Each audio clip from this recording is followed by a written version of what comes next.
यहाँ पर हम बात करेंगे नियतिवाद व मानवीय स्वेच्छा की हम बात करेंगे। किसके संदर्भ? हम नीति शास्त्र और नैतिक उत्तरदायित्व के अंदर हम पढ़ रहे थे। इसमें हम बात करेंगे नियतिवाद,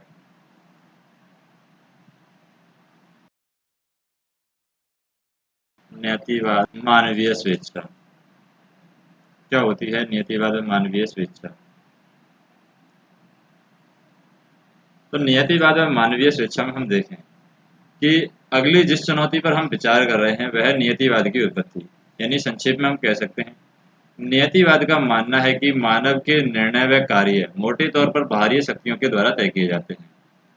लोग कोई जो स्वायत्तकर्ता नहीं है, जो किसी बात में अपना मर्जी से निर्णय कर सके, या उनकी कोई स्वेच्छा या फिर स्वतंत्र इच्छा शक्ति नहीं है।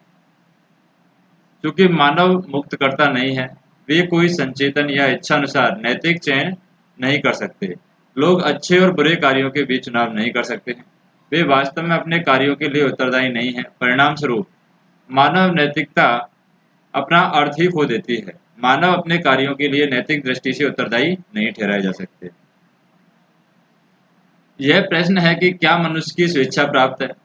दर्शन शास्त्र में वाद विवाद का प्राचीनतम विषय रहा है।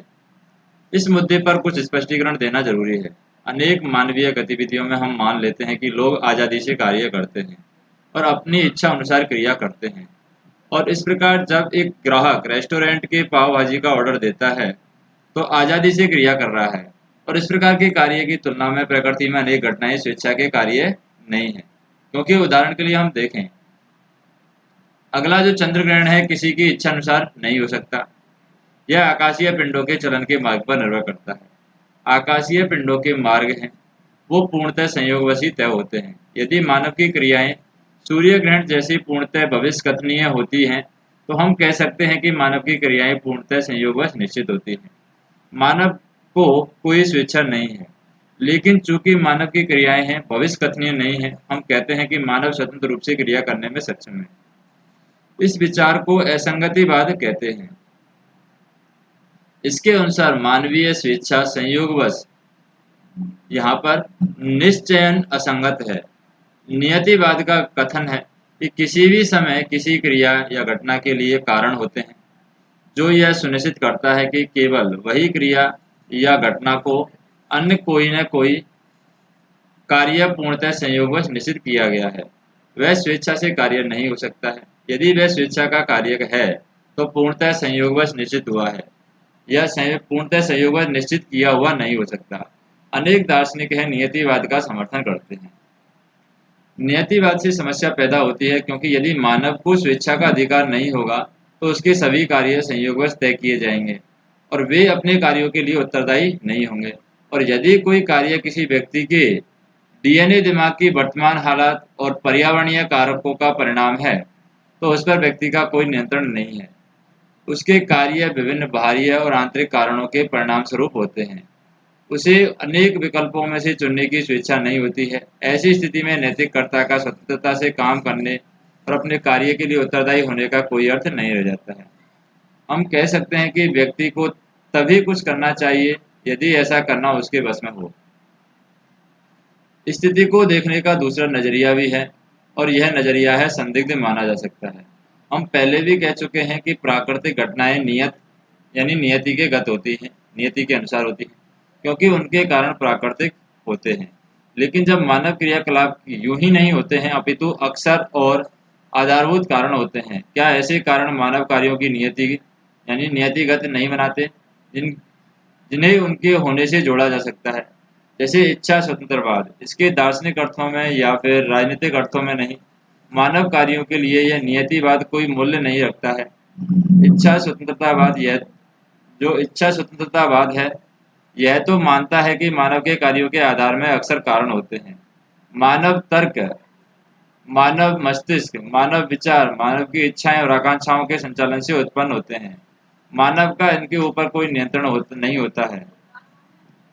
ये आंतरिक और बाहरी तौर पर उन पर थोपे गए नहीं होते हैं, लेकिन ऐसे तर्क उनके कार्यों का निर्मुक्त कराते हैं।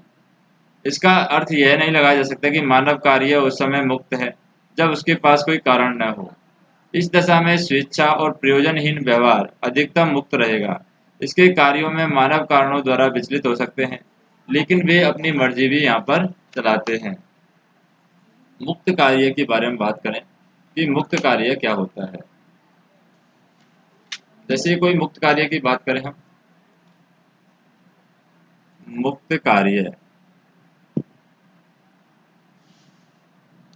तो मुक्त कार्य क्या होता है? इस प्रश्न को हम इस तरीके से देखते हैं कि मुक्त कार्य क्या होगा।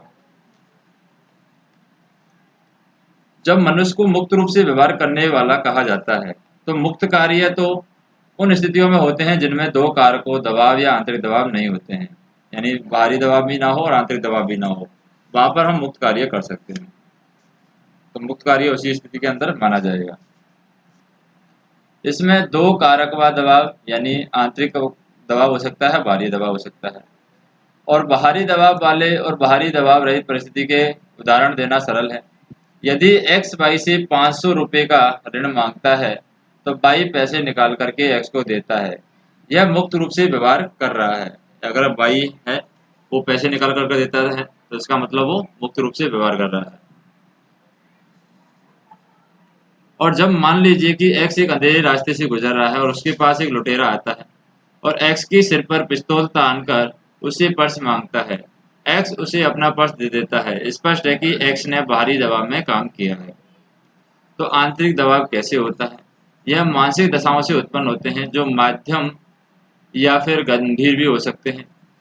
यानी अभिभूत बाध्यक जो होते हैं, यानी अभिभूतित है वाद्य का गड़बड़ी, ये एक उदाहरण बन सकता है। इस अवस्था में व्यक्ति कुछ क्रियाओं को दोहराता रहने से बचने में असमर्थ होते हैं। उदाहरण के लिए बाध्यकारी जांच है, यानी यात्रा करने जा रहे कुछ यात्री हैं, बारंबार यह जांचते रहते हैं कि उनका पासपोर्ट जो है, उनका पासपोर्ट, बोर्डिंग कार्ड, पैसे उनकी जेब में है या नहीं है। कुछ लोग यह सुनिश्चित करने के लिए अनेक बार जांच करेंगे कि रात सोने से पहले उन्हें दरवाजे ठीक से बंद कर दिए हैं या नहीं। यदि किसी की अभिभूतित बाध्यकारी गड़बड़ी है, तो वह तदनुसार उनकी क्रियाएं निश्चित की जा सकती हैं। इस विचार से यह तात्पर्य निकलता है कि मानव स्वेच्छा संयोगवश नियतिवाद पर निर्भर नहीं है। मानवीय स्वेच्छा बाहरी दबाव और आंतरिक मनोवैज्ञानिक दबावों से संबंधित होनी अनिवार्य है।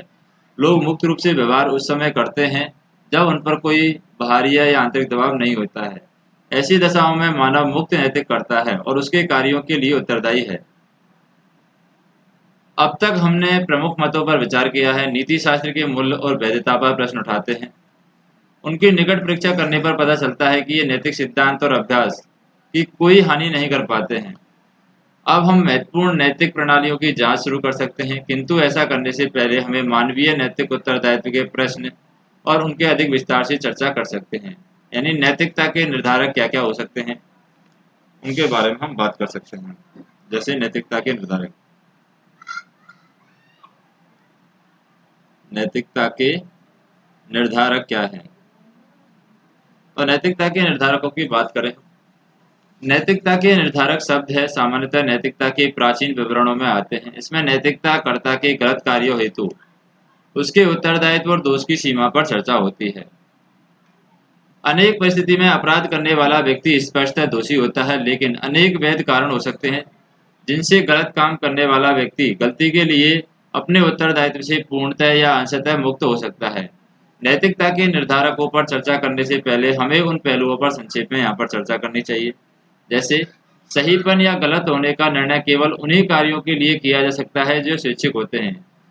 इसके लिए करने वाले की इच्छा होनी चाहिए, उसके द्वारा आशित होना चाहिए। कभी कभी कोई कार्य पहले से विचार किए बिना हो जाता है, जैसे कि दुर्घटनावश बंदूक चल जाती है। ऐसे में संबंधित व्यक्ति को संभवतः लापरवाही के लिए दोषी माना जा सकता है, अन्य किसी बात के लिए नहीं। नैतिककर्ता का कार्य स्वैच्छिक होता है। यदि वह पर्याप्त ज्ञान पर आधारित हो या पूर्णतः इच्छित हो, तो भी बात ज्ञान को काम करती है। यानी जो भी बात है ज्ञान को कम करती है और इच्छा में आशिक सहायता देती है, वह कार्य में स्वेच्छापन का कम करती है। कार्य की स्वेच्छा को कम करने वाली 3 बाधाएं देखी गई हैं। पहला है अज्ञान, दूसरा है अनियंत्रित मनोवेग और तीसरा है भय। ये कार्य की स्वेच्छा को कम करने वाली 3 बाधाएं हैं। अब इन तीनों पर संक्षेप में हम चर्चा कर सकते हैं। तो तीन बाधाएं कौन कौन सी हैं यहाँ पर जो कार्य में बाधा करती है? एक तो है अज्ञान, दूसरी है अनियंत्रित मनोवेग, अनियंत्रित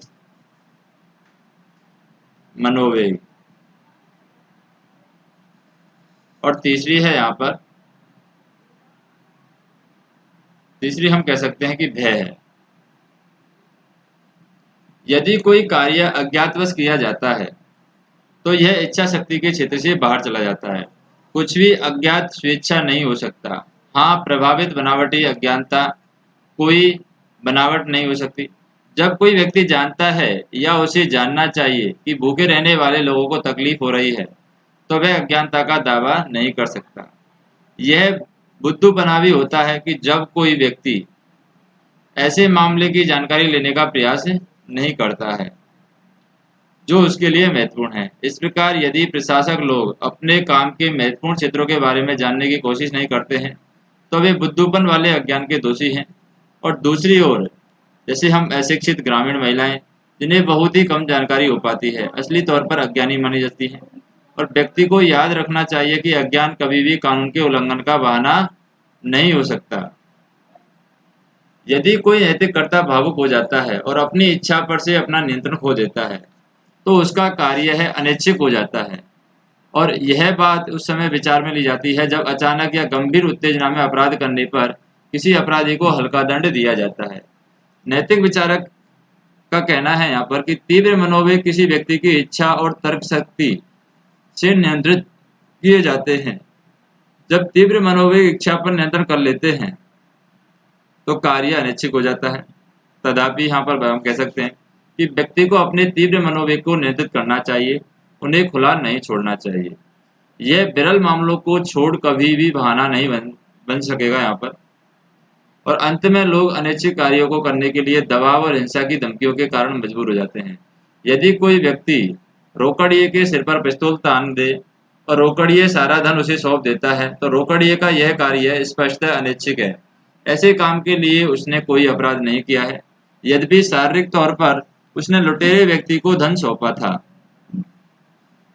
नैतिक विचारक इस प्रश्न पर यह निश्चित करने के लिए चर्चा करते हैं कि कब कोई कार्य स्वैच्छिक होता है, कब कोई व्यक्ति अपने कार्यों के लिए नैतिक जिम्मेदारी से छूट मांग सकता है। हमने इस प्रश्न पर सामान्यतः परिप्रेक्ष्य में विचार किया है। इस प्रश्न पर विशिष्ट कार्यों के संदर्भ में विचार किया जा सकता है। किसी कार्य को नैतिकता है तीन बातों से स्पष्ट होती है या निश्चित होती है। पहला, सोचा हुआ अंत, प्रयुक्त साधन, साधनों को अपनाने से संबंधित परिस्थिति। कोई कार्य अच्छा है या बुरा है यह तय करने के लिए उसमें तीन पहलुओं की जांच करनी होती है।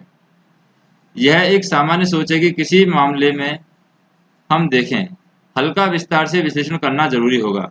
इसके बाद हम पैट्रिक जे सीरन और एथेंस इन पब्लिक एडमिनिस्ट्रेशन यानी ethics in public administration A philosophical approach में दिए गए विवरण के आधार पर व्यक्तिगत कार्यों की नैतिकता के निर्धारकों पर चर्चा करेंगे। और यहाँ पर इस विवरण में जरा भिन्न प्रकार की शब्दावली का प्रयोग किया गया है जो अधिकतर सेंट थॉमस एक्विनॉस के लेखन से ली गई है। किसी कार्य का नैतिक मूल्यांकन करने के लिए इस विवरण में तीन भागों में बांटा गया है। कार्य का उद्देश्य क्या है, वे परिस्थितियां जिसमें कार्य हुआ है और कार्य का प्रयोजन क्या है। तो ये तीन स्थितियों के बारे में हम मूल्यांकन करते हैं कोई भी कार्य नैतिक है कि नहीं है। कौन कौन से तीन भाग बांटे गए हैं यहाँ पर? पहला भाग है कार्य का उद्देश्य। दूसरा है यहाँ पर वे परिस्थितियां जिनमें कार्य हुआ है, वे परिस्थिति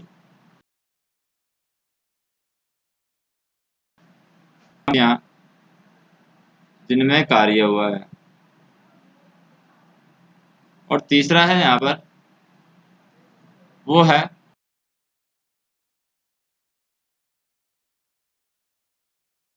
कार्य का। इन तीनों की बात करते हैं। तो सबसे पहले देखते हैं कार्य का उद्देश्य। प्रत्येक कार्य का एक उद्देश्य होता है जो उसकी प्रकृति या सार होता है। हमें देखना चाहिए कि व्याख्या वर्तमान प्रयोग में आने वाले शब्द उद्देश्य के सामान्य अर्थ से भिन्न है।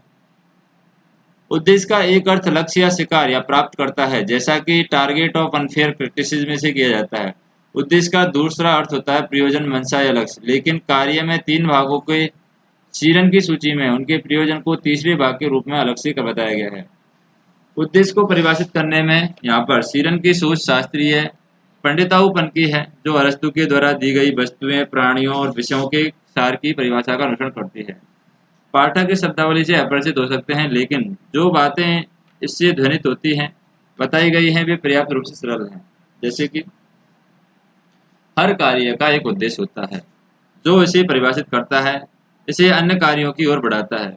उद्देश्य अच्छा बुरा उदासीन का या अच्छा बुरा या न बुरा भी हो सकता है। सच बोलना अच्छा है, झूठ बोलना गलत है। सत्य अपनी प्रकृति से ही अच्छा है और झूठ बोलना अपनी प्रकृति से ही बुरा है।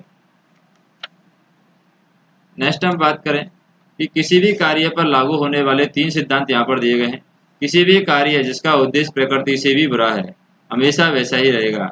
ना ही परिस्थिति, ना ही मंशा, ना ही प्रयोजन किसी भी प्रकार के उस कार्य की मूल और अंतर्भूत बुराई को बदल पाएंगे जिसका उद्देश्य बुरा है।